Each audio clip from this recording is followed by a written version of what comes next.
Salut tout le monde, bienvenue aux Curieuses. Aujourd'hui, dans le Super Musée à Vanesse, on va parler de... Caverne. On va parler de spéléologie et c'est pourquoi j'ai mis mon chandail brun couleur terre. Mais j'ai failli mettre mon chandail brun aujourd'hui. J'aurais dû, mon pour rappeler la couleur de la terre dans les cavernes. Mais attends, toi, avec tes millions de choses que tu as étudiées dans la vie, tu as étudié la spéléologie. Ben, en fait, la spéléologie, il n'y a pas de cours universitaire pour ça ou de cours... de cours, peu importe. C'est vraiment, tu sais, des gens qui apprennent ça sur le tas, un peu comme la taxidermie.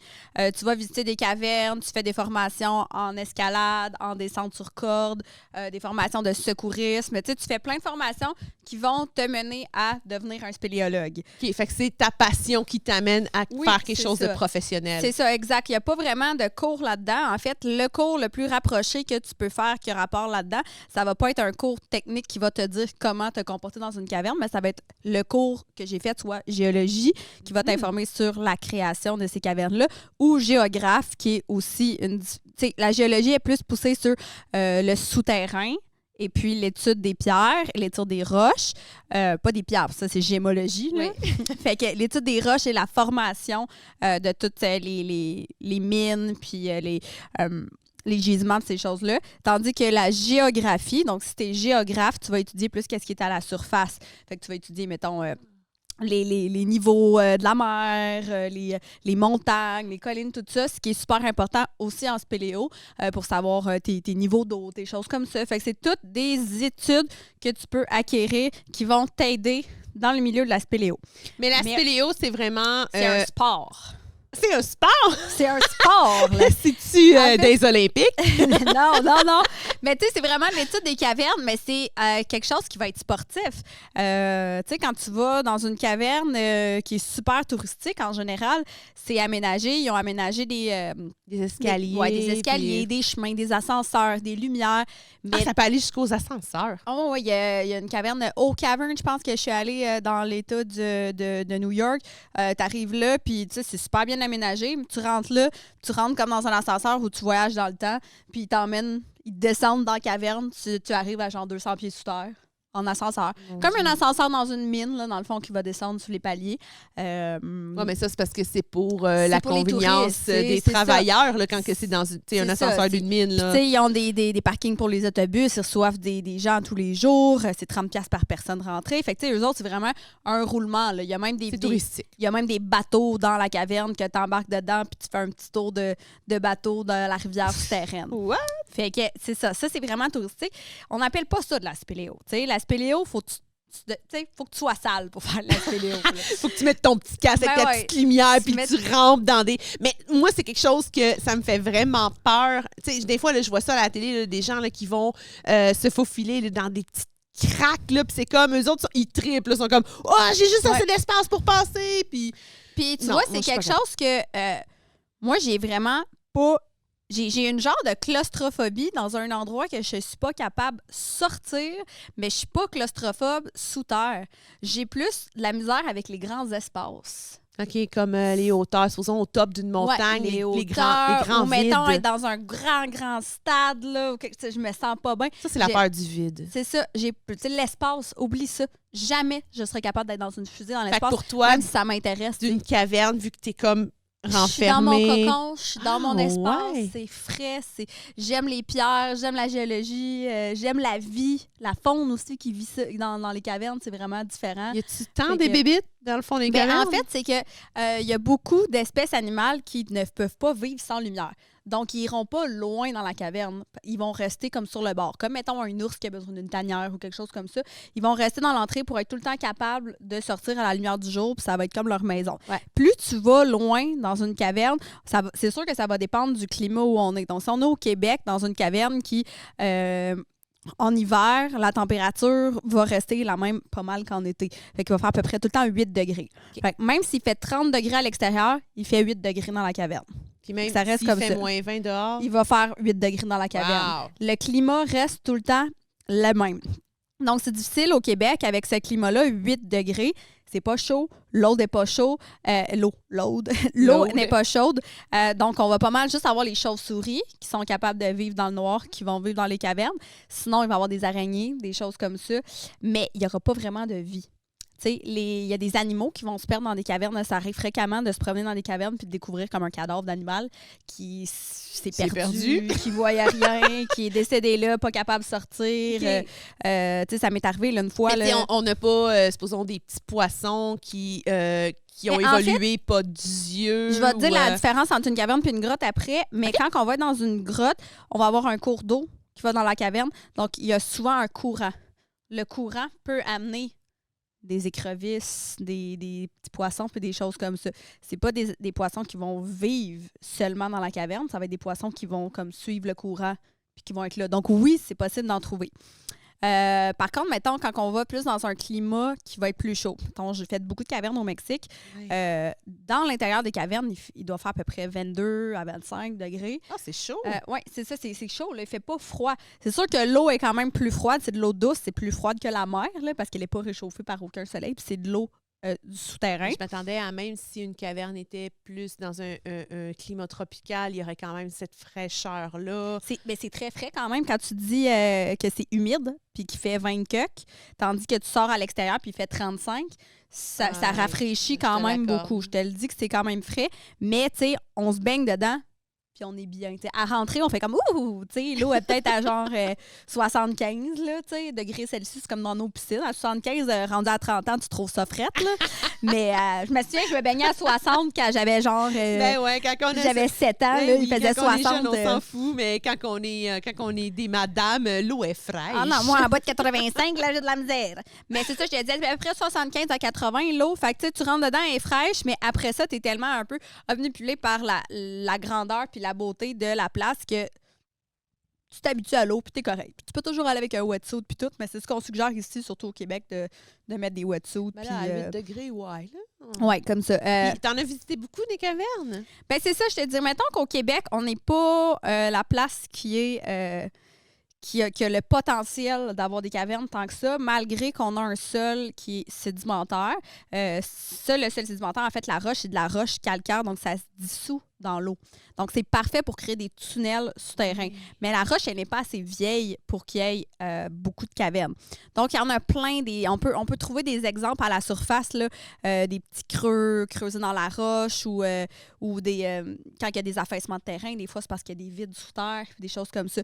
Donc, oui, il y en a, mais rien d'exceptionnel, tu sais, que quand tu vas visiter, tu fais « wow », tu vois ça. Il y a 3 cavernes, en fait, il y a 5 cavernes qui sont plus populaires ici au Québec. Même il y en a 6. La première, on va avoir la caverne La Flèche qui est dans le coin de Gatineau. Très touristique, là. Okay. Mais en même temps, c'est quand même intéressant de voir parce que moi, quand je suis allée là, je pense avec ma philosophie que j'étudie en géologie, puis je peux voir plus loin qu'il y aurait du potentiel que la caverne continue, mais des fois, sont obstruées par de la terre. Fait que, tu pourrais dire, OK, on pourrait creuser, on pourrait faire ci, puis peut-être que les tunnels continueraient. Oui, mais ça coûte beaucoup d'argent, c'est des travailleurs, puis tout. Exact. Fait qu'il y a cette caverne-là qui est quand même très touristique. Il y a la caverne où j'ai travaillé, la caverne Saint-Léonard, là. En fait, j'ai travaillé dans une caverne? Oui, bien en fait, j'étais comme un genre de guide touristique, là. J'avais 18 ans. Puis on faisait des présentations avec les enfants, là, comme des diaporamas qui présentaient les stalactites, les stalagmites, puis tout ça. Je vais en parler un peu plus loin après. Ah, parce qu'on en a de ça au Québec. Ben c'est ça. On a... En fait, c'est ça que j'ai trouvé un petit peu dommage avec cette caverne-là, c'est que c'est une caverne qui tout le monde dit « Ah, il y a une caverne à Montréal, les gens vont la visiter. » Mais même moi, je trouve que ça me déçoit un peu comme espace. Je pense qu'ils ont agrandi la caverne depuis que j'ai travaillé là. Donc, peut-être que là, ça serait plus intéressant d'y aller. Mais c'est une petite caverne qui est tout petite. Puis, c'est vraiment pas grand, là.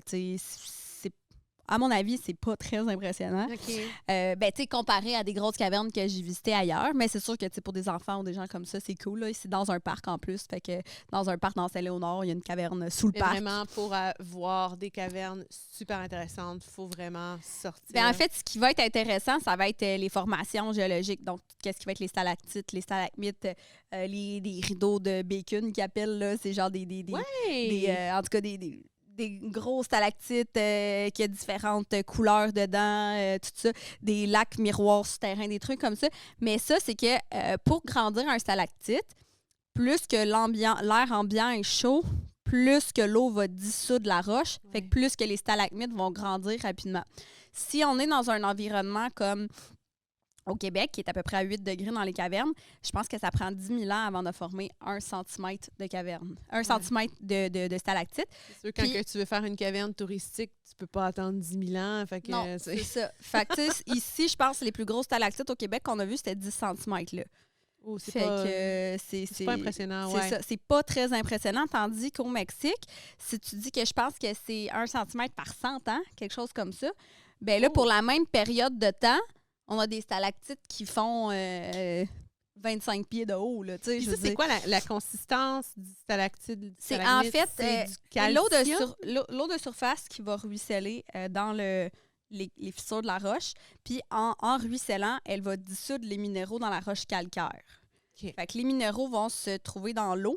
Et puis, quand elle va dégoûter goutte par goutte dans la caverne, parce qu'elle a repassé à travers le sol, bien, elle va laisser la couche de minéraux, puis c'est juste l'eau qui va dégoûter.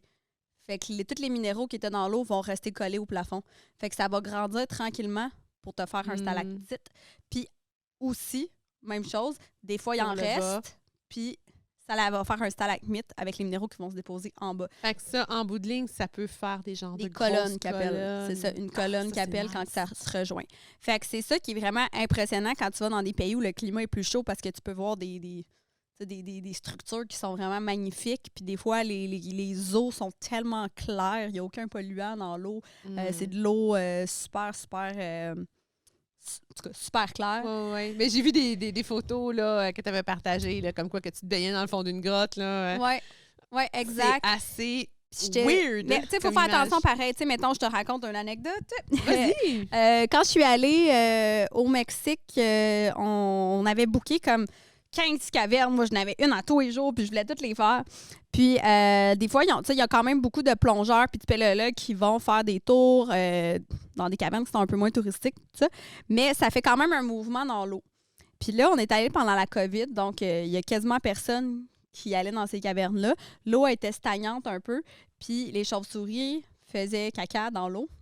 Fait qu'il y avait comme plein de caca de chauves-souris sur la surface de l'eau, mais que d'habitude, ça passe avec le mouvement de l'eau quand c'est pas stagnant. Et moi, j'ai quand même décidé d'aller me baigner. J'étais juste comme whatever. Ah ouais, je suis là, je suis game, let's c'est go! Ça. J'ai pogné un otite, une infection solide aux oreilles. J'ai fait de la fièvre là, pendant 4 jours intenses. C'était la COVID. Écoute, au Mexique, il y avait le gun à température là, qui prenait à tout le monde. Puis tu peux pas rentrer, si tu faisais de la fièvre. Hey, je faisais de la fièvre, je pouvais pas aller nulle part. On restait en plus dans une genre de petite tente en bambou sur le bord de l'océan. C'était comme un genre de tipi. Puis, écoutez, cette journée-là, il y a eu un ouragan. Nice! C'est arrivé drette sur Tulum. Toute la moitié du restaurant, toute la moitié de l'hôtel était tombée à l'eau. L'eau on avait un bon genre, je te dirais 200 mètres avant de marcher jusqu'à l'eau. Ben l'eau, il n'y en avait plus de plage. Ouais. Il y a des gens qui étaient blessés parce que les miroirs dans leur tipi avaient tombé puis tout ça, c'était cassé. Moi, je faisais de la fièvre, je ne pouvais pas aller nulle part, j'étais pognée là. Je t'ai dit, histoire d'horreur, encore une fois. Je suis vraiment chanceuse avec ça.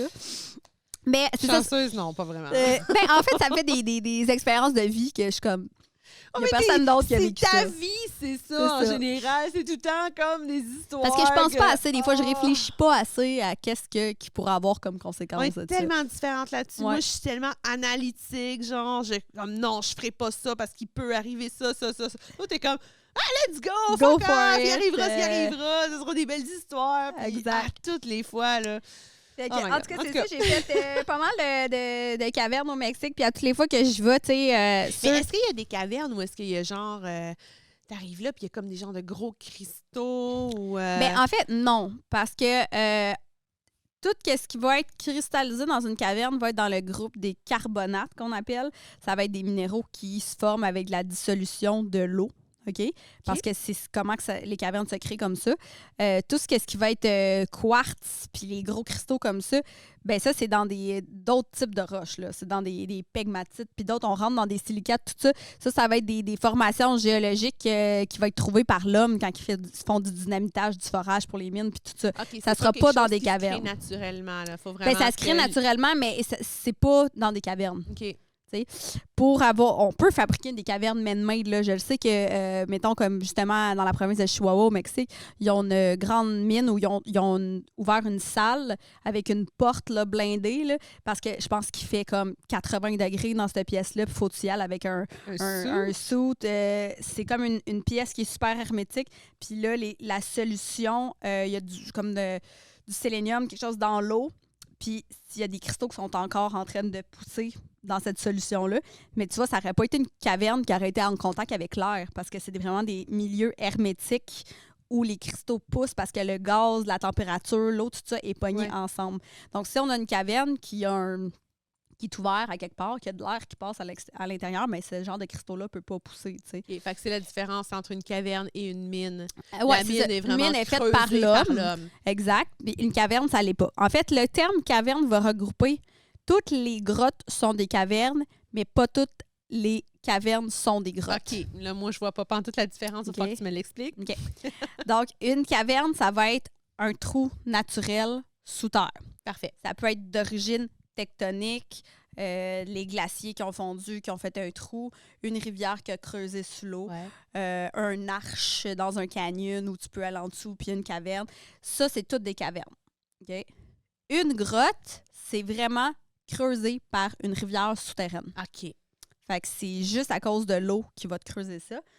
Ici, en général, vu que le sol, c'est du calcaire, on a vraiment des grottes qui sont creusées dans le calcaire. Il y a beaucoup de grottes qui ont été creusées. Tu vas à l'intérieur, puis les tunnels sont vraiment arrondis en eau. Comme arrondis en haut parce que l'eau va éroder pour faire son courant. Fait que tu vois vraiment les courants de l'eau qui sont sculptés dans le mur, tandis qu'une caverne qui ne va pas être d'origine d'une rivière, va avoir des formes plus carrées, plus, ça ne sera pas un comme tunnel. Les plaques tectoniques, les tremblements de terre qui font en sorte que ça fait des cracks. C'est ça. En fait, la caverne de Saint-Léonard, Saint-Léonard que je t'ai dit qui n'était pas super... en fait, pour quelqu'un qui a visité une première caverne, c'est parfait. Tu n'étais pas un petit bonhomme en train d'avancer dans un trou. Là. Celle-là, c'est d'origine glaciotectonique. Ça veut dire que c'est la dernière glaciation qui a fait bouger des roches, puis les roches se sont séparées. Donc, ça a creusé un trou. Donc, ça, c'est pas une grotte. C'est seulement une caverne. Tantôt, je continue avec d'autres cavernes qu'on avait au Québec ici. Les deux autres plus populaires, en fait, on a Saint-Casimir, que ça vaut super le détour. Je pense que vous devez appeler la Société québécoise de spéléo, vu que c'est peut-être à eux le terrain pour avoir l'autorisation pour y aller. Okay. C'est une caverne qui dure à peu près 1h30 à 2 heures de faire le tour. Il y a toujours des nouveaux tunnels qui sont creusés toutes les années. C'est quand même bon de checker la map et de checker pour être sûr que si vous y allez tout seul, de ne pas vous perdre là-dedans. Puis d'avoir tout le temps une bonne lumière, puis d'être bien équipé. Je pense que c'est la base. Je veux dire, je m'en vais inspecter un trou, je m'amène pas de lumière. Des fois, des ados qui savent qu'il y a une caverne, qui vont là, qui vont avec une flashlight, puis la flashlight meurt. Là. Écoute, t'es mal pris, pas à peu près. Là. Tu vois rien. Là. Y a-tu déjà eu des cas au Québec, justement, dans ces cavernes? J'en ai jamais entendu parler. En tout cas, j'espère que non. Non, mais c'est ça. Mais ça se pourrait très bien, là, tu sais. On a aussi Bois-Châtel qui était ouvert pendant quelques années au public, qui ont maintenant fermé l'accès au public. Ça, j'avais un ami qui travaillait à cette caverne-là. On a été ensemble. Puis il m'a expliqué pourquoi.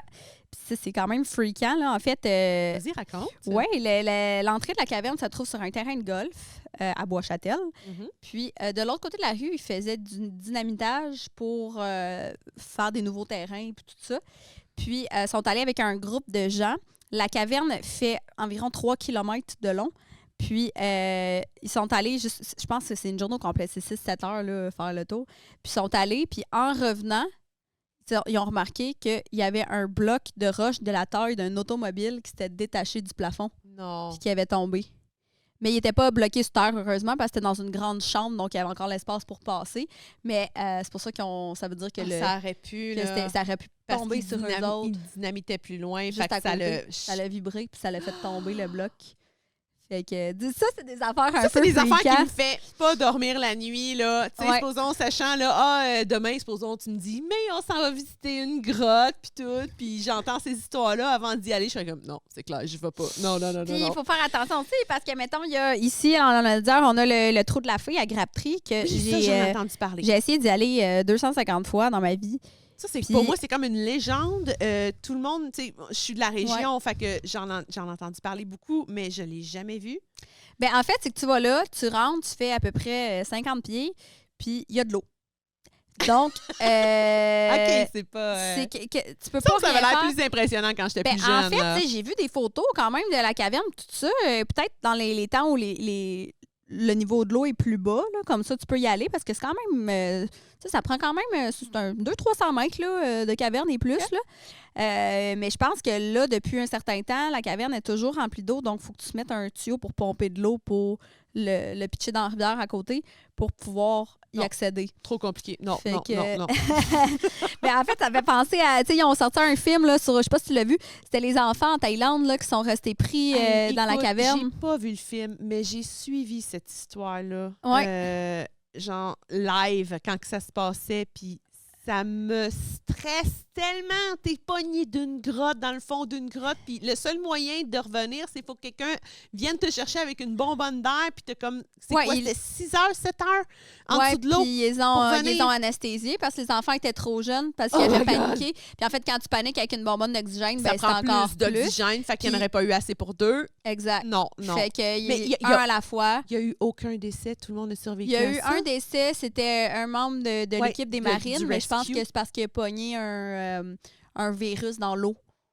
Puis sûrement comme moi, un genre de titre ou quelque chose, puis il est mort. Non, mais tu sais, je veux dire, il n'est pas mort sur le coup à la traversée. Là. Ça a été une conséquence de la traversée, mais... non, ça là, non. Les enfants, ils ont toffé 10 jours, 14 jours quasiment, là. Puis ils ont retrouvé, là, tu sais, ils auraient pu juste abandonner parce que c'était trop dangereux, puis garde de se dire qu'ils étaient déjà morts, puis comme...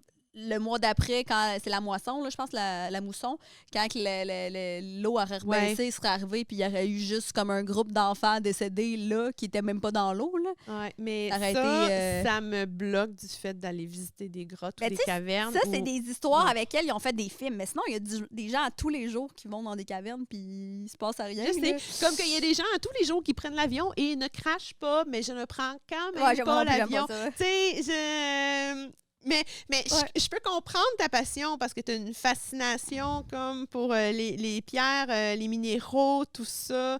Mais le monde du terrain. Les petits espaces. En fait, je vais en profiter comme d'habitude pour faire un peu de pub sur mes 2000 projets. Ben oui, vas-y. C'est ça. Dans le fond, nous autres, on passe beaucoup de temps au Mexique l'hiver, justement, parce que c'est une région on est dans le Quintana Roo, Yucatan. C'est les régions où il y a le plus de cénotés. Des cénotés qui sont des trous naturels aussi creusés par la dissolution de l'eau. Fait que c'est des grottes. C'est vraiment des grottes. Puis je trouve que l'histoire entourant cette région-là, pour ceux qui sont un peu aussi dans la lithothérapie, le taux vibratoire est super élevé, mais c'est parce que la vibe est bonne. T'sais, la vibe dans ce coin-là est bonne. C'était des lieux qui étaient sacrés des Mayas puis de ce peuple-là. Puis on peut vraiment voir la population alentour qui voit ces trous-là comme des trous d'ouverture vers le monde des morts. Donc, moi, c'est ça qui me fascine dans cette... C'est pas juste les cavernes. J'adore les cavernes. C'est pas juste un trou dans la roche. C'est ça. Là. En plus, on a toute l'histoire qui vient avec ça. En fait, eux autres, ils appelaient ça le Xibalba. C'était le monde des morts. Puis l'entrée vers le Xibalba, c'était les cénotés. Donc, il y avait un rituel qu'il fallait qu'ils fassent pour que les dieux acceptent le fait de pouvoir aller dans l'entrée, dans l'eau. Puis, c'est pour ça qu'il y a plusieurs cénotés où on peut retrouver des artefacts, dans le fond, parce qu'il y avait des offrandes. Ouais. Oh, wow. Comme, mettons, à Chichen Itza, il y avait des offrandes humaines aussi. Là, j'ai été visiter Chichen Itza, puis là, j'ai demandé au guide, j'ai dit, je peux-tu aller sauter dans le cénoté? Puis là, il était genre comme... Non, tu sais, c'est sacré, tu peux pas aller là. Mais ils ont retrouvé des pièces en or, ils ont retrouvé des bijoux en malachite, en plein d'affaires sculptées. Il y a des offrandes humaines, il y a plein d'affaires dans le fond, tu sais. Puis il y en a que... Ça, c'est parce que Chichen Itza, c'est le temple le plus populaire du Mexique. Mais t'en as d'autres petits cénotés où il y a eu ça aussi. Fait que dans plusieurs cénotés, ils ont retrouvé des objets comme ça qui ont été utilisés pour les offrandes aux dieux. Puis, d'un autre côté, en fait, ça, c'est si on y va avec la géologie complète de cette section-là, dans le fond, mais c'est ça, parenthèse, j'organise des voyages là. Fait que s'il y a des gens une de tes nombreuses compagnies. C'est ça, vu qu'on passe beaucoup de temps projet. là. J'organise des voyages organisés sur la géologie puis la spéléologie dans cet État-là, au Mexique. Donc, des fois, si ça vous intéresse, soit m'écrire. On organise des groupes d'à peu près 6 personnes pour aller visiter plusieurs cavernes puis voir tout ça. Une fois ou deux par année? Ben, ça va être 1 à 2 fois, dépendant des groupes là, qui vont se présenter. Donc, si ça vous intéresse, écrivez-moi pour les infos. L'hiver, quand c'est plate au Québec, c'est ça. Il y a une affaire, on va pas juste dans les cavernes, là, on va visiter d'autres choses vraiment cool aussi. Il y a de la bonne tequila, ça a l'air aussi. Oui, puis des bons tacos. Je tripe sur la bouffe mexicaine. Ça, je te l'accorde. En fait, c'est ça, il y a beaucoup de compagnies qui font de la plongée sous-marine dans les cavernes.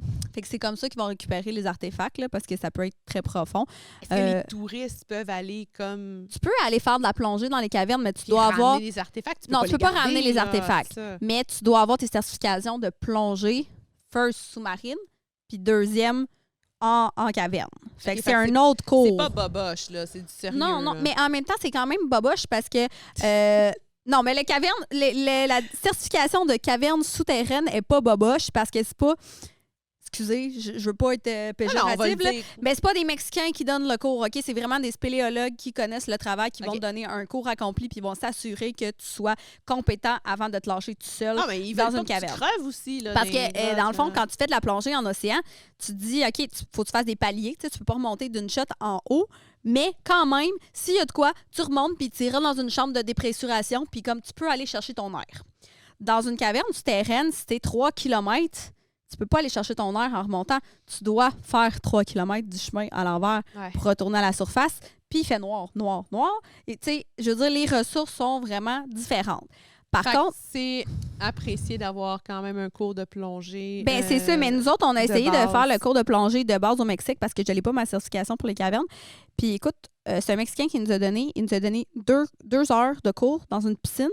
Puis après ça, il m'a dit « OK, you guys good, you can go in the ocean ». Là, moi puis mon chum, on se regarde, on a fait comme attends. J'ai rien compris. J'ai rien compris. Là. Ça fait 2 heures, je suis assise à 3 mètres de profondeur dans une piscine. Je dis là, on s'en va à genre fucking 3 kilomètres dans le fond de l'eau. Là. Je suis pas prête à ça. Là, là il nous expliquait les paliers puis tout ça. Je dis, mais il n'y en a pas de paliers à 3 mètres dans la piscine. Là, dans l'océan, il y en a un. Moi, si je commence à paniquer là, dans le groupe, là, je fais quoi? Je suis pas assez préparée pour ça. Fait que non, c'est boboche. Oui, ça, c'était boboche parce que j'ai eu mon papier de certification puis j'ai rien compris.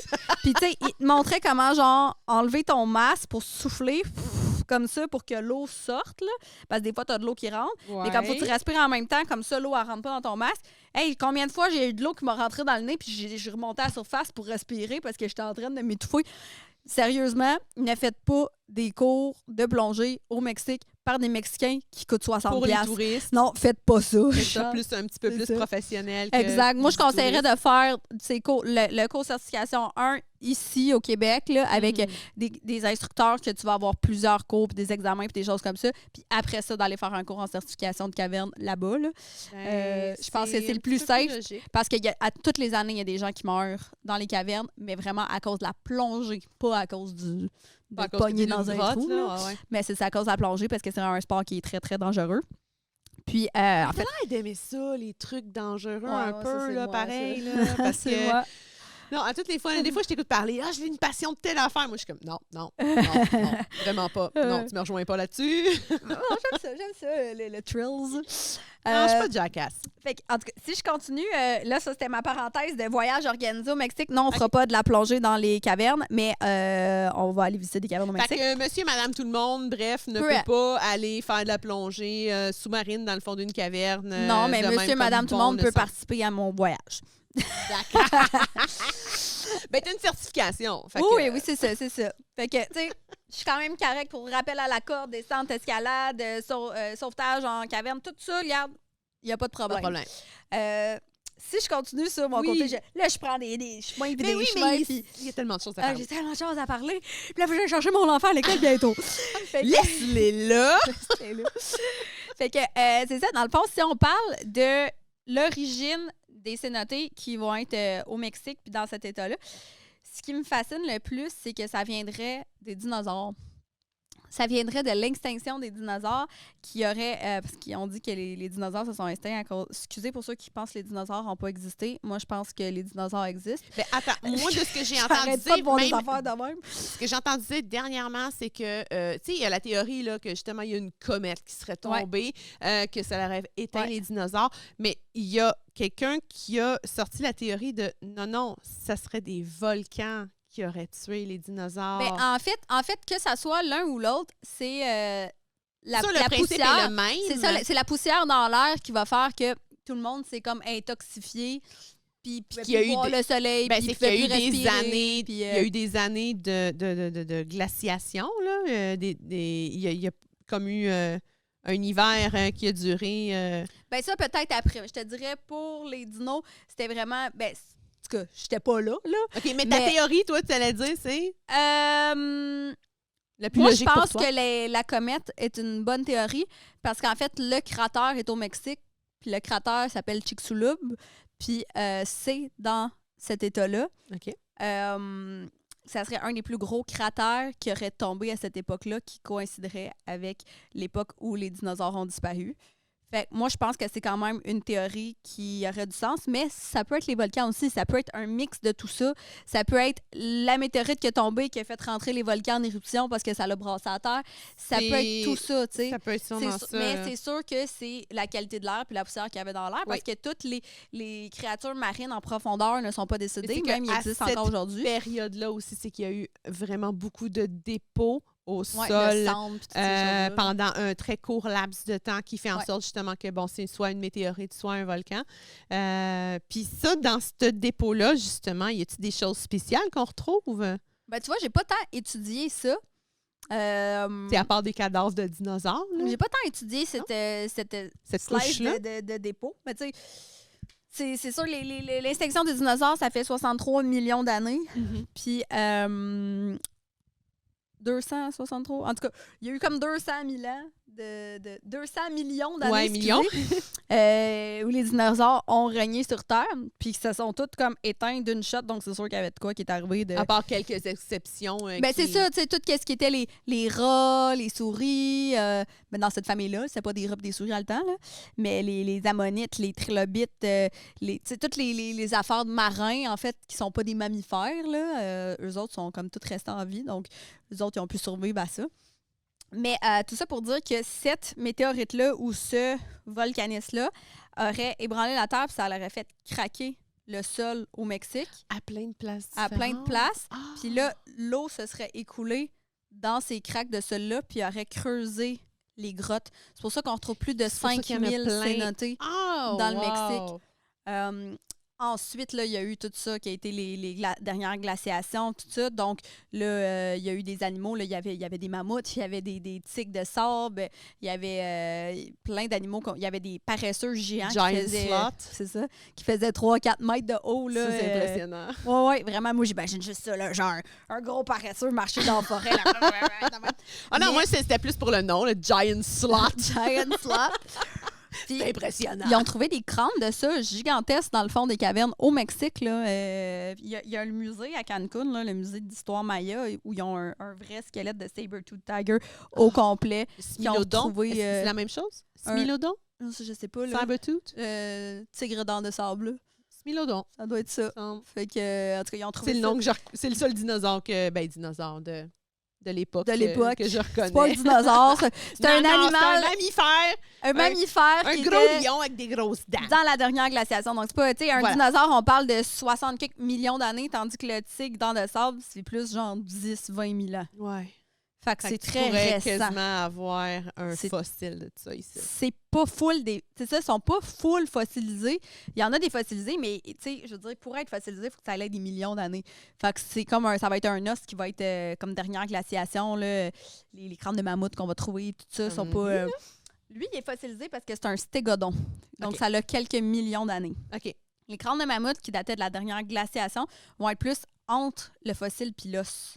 L'os va être durci, mais ça sera pas comme une roche. Fait qu'on pourrait retrouver encore des squelettes, mais... Ouais, ben ça va être un squelette avec une vieille patine qui va être un peu plus lourd. Ouais. Fait que vraiment comme. Mais ça sera pas lourd comme Entre une roche. là, c'est la roche. Oui, c'est ça. OK. Entre les deux, elle sera pas totalement fossilisée. Fait qu'en tout cas, juste Oui. pour ça que toute Excuse-moi, la. on Mais s'égare. non, il n'y a pas de trouble. Ça que toute la tu sais, les cavernes, puis tout ce qui entoure, les sacrifices, puis les animaux qui ont vécu là, puis la faune, la façon que ça s'est formé, les différents climats. En tout cas, moi, ça me fascine totalement, tout ça. Et surtout, la croyance locale par rapport à ces cavernes-là. Comme tu dis, Exact. ça avait un... L'entrée vers le monde des morts. Ouais, c'était super sacré. Il y a puis plein de tout. légendes par rapport à ça. Puis aussi, comme je te disais, ici, tu m'as demandé s'il y avait des organismes vivants. Puis on a pas mal juste des chauves-souris puis des insectes qui vivent dans les cavernes ici. Là-bas, par contre, puis tu sais, ici, les chauves-souris, là, faut que tu les cherches là, pour les voir. Là. Petites, Puis là, là-bas, des là, tu nids. te lèves ta tête puis t'en as genre... Wow. T'en as genre 200 qui sont en haut de toi, des grosses chauves-souris. Puis il y a beaucoup de reptiles puis de poissons qui vivent dans les cavernes, mais qui sont transparents. Ouais. Parce qu'ils n'ont pas ils ont pas de pigmentation, ils n'ont pas de lumière. nécessaire ou qui ont Ouais. carrément des animaux qui n'ont pas d'yeux. Ouais. Parce que pour Ouais. les autres, c'est pas nécessaire. Donc, Exact. dans leur développement, ils ont abandonné ça, Ouais. les yeux. Ouais, C'est exact. Fait qu'il y a fou, des ça. poissons pas d'yeux, des oxolotes, puis des affaires comme ça qui vivent dans les cavernes. Fait que des fois, là, on va regarder dans l'eau là, avec notre flashlight, là, puis on va voir des organismes vivants qui vont être là, mais qu'on n'aurait pas vu si on n'aurait pas mis la flashlight dessus parce qu'ils sont transparents. Puis eux autres, ils te voient pas. Là. Non, c'est ça. Eux autres, ils sont dans le noir, là, ils Ils perçoivent aucune lumière, leurs yeux sont défectueux, ils marchent au son, vraiment, comme les chauves-souris, ils marchent au son. Ben, comme une taupe, là. Ben, c'est ça. Taupe, ça n'a pas tant d'yeux. Ça a des yeux, mais bon. La dernière fois, j'ai vu une whip spider. Là. C'est quoi ça? Tu sais, en fait, c'est comme un scorpion, mais il l'appelle whip spider, mais c'est dans la famille des scorpions.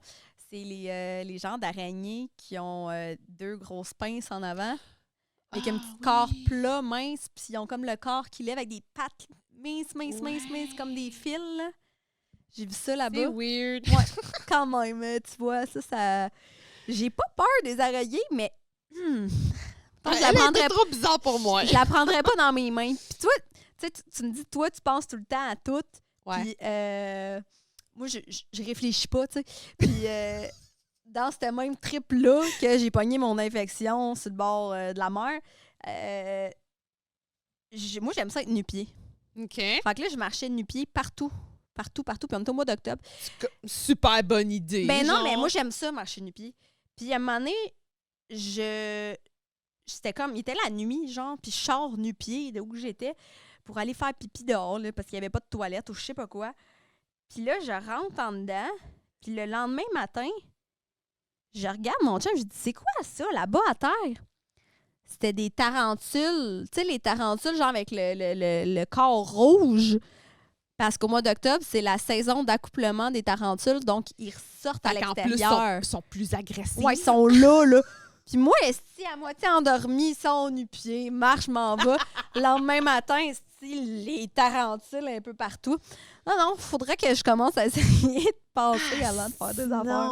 Non. Ah, je serais pas capable, ça. My God, t'es tellement téméraire. What the fuck? Bon, Okay, bon, tout le moi, monde- c'est... Tout le monde seul. Là, ça veut dire que c'est l'heure d'aller chercher les enfants à l'école. Moi, il faut que je sorte mes vidanges. Hey, merci de nous avoir écoutés. Puis, regarde, on se reprend. On a tellement une vie différente. Ça n'a pas de sens. Si vous avez des questions par rapport au podcast Oui. qu'on vient de faire, écrivez-moi. Puis si vous êtes intéressé à faire le trip aussi, garde. Ben, pour des voyages organisés, Ouais, pour des voyages moi, organisés. j'irai voir personne d'autre que toi. Tu connais ton shit. Ouais, Puis un trip de vie assuré. puis un petit Mais peu trop téméraire. je garantis pas qu'on ne paiera pas d'ouragan. Non, ça, tu peux pas garantir ça. Hey, salut tout le monde. À la semaine prochaine. Bye. Bye.